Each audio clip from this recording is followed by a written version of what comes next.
دنیا کی سب سے مقدس جگہ جس کی طرف چہرہ کر کے ہر دن کروڑوں مسلمان نماز ادا کرتے ہیں، یا صرف پتھروں کی ایک عمارت نہیں بلکہ زمین پر اللہ کی وہ نشانی ہے جو توحید اور ایمان کا مرکز ہے۔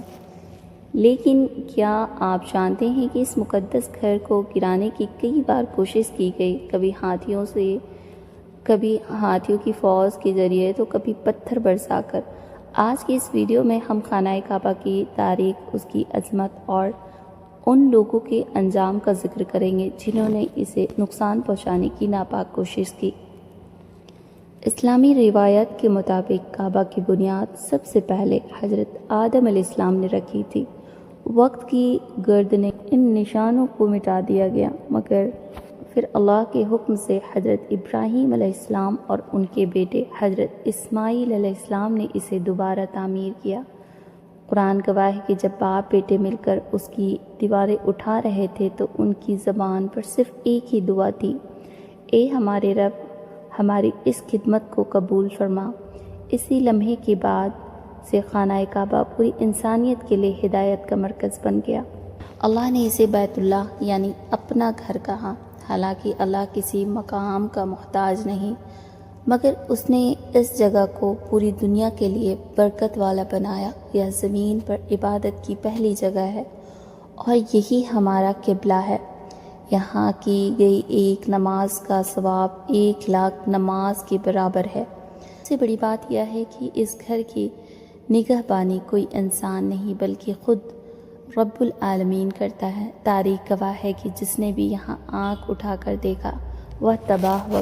نبی کریم صلی اللہ علیہ وسلم کی بعثت سے پہلے ایک سیلاب نے کعبہ کی دیواروں کو کمزور کر دیا۔ جب قریش نے اس کی تعمیر کی تو حجر اسود کو رکھنے پر جھگڑا کھڑا ہو گیا۔ ہر قبیلہ یا عزت چاہتا تھا۔ اس وقت ہمارے پیارے نبی صلی اللہ علیہ وسلم نے اپنی حکمت سے ایک چادر منگوائی، اس میں پتھر رکھا اور تمام قبیلوں کے سرداروں سے اسے اٹھوایا۔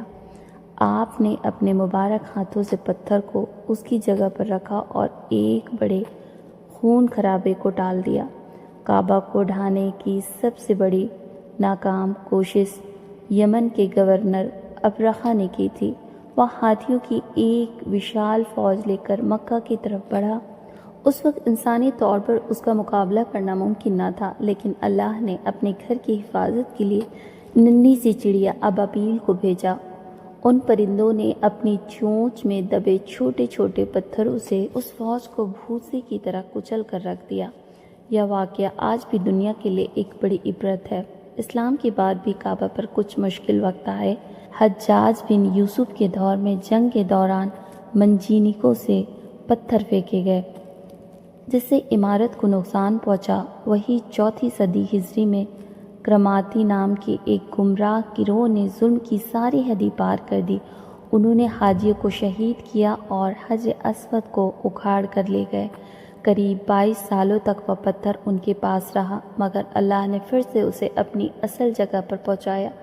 یہ واقعات بتاتے ہیں کہ انسان چاہے کتنی بھی سازش کر لے، اللہ کا نور کبھی بجھ نہیں سکتا۔ آج خانہ کعبہ اپنی پوری شان و شوکت کے ساتھ کھڑا ہے۔ سعودی حکومت نے اس کی زینت اور حاجیوں کی سہولیت کے لیے بے مثال انتظام کیے ہیں۔ کعبہ ہمیں سکھاتا ہے کہ اللہ کے سامنے سب برابر ہے، چاہے وہ امیر ہو، غریب ہو، یا ایکتا اور توحید کی وہ مثال ہے جو قیامت تک روشن رہے گی۔ اللہ ہمیں اس مقدس گھر کی زیارت نصیب فرمایا اور اس کے ادب کی توحید دے۔ اگر آپ کو یہ واقعہ اچھی لگی ہو تو اس ویڈیو کو لائک کریں، دوسروں کے ساتھ شیئر کریں۔ ایسے ہی اور اسلامی تاریخ کی جانکاریوں کے لیے ہمارے چینل کو سبسکرائب کرنا بالکل نہ بھولیں۔ ملتے ہیں اگلے ویڈیو میں۔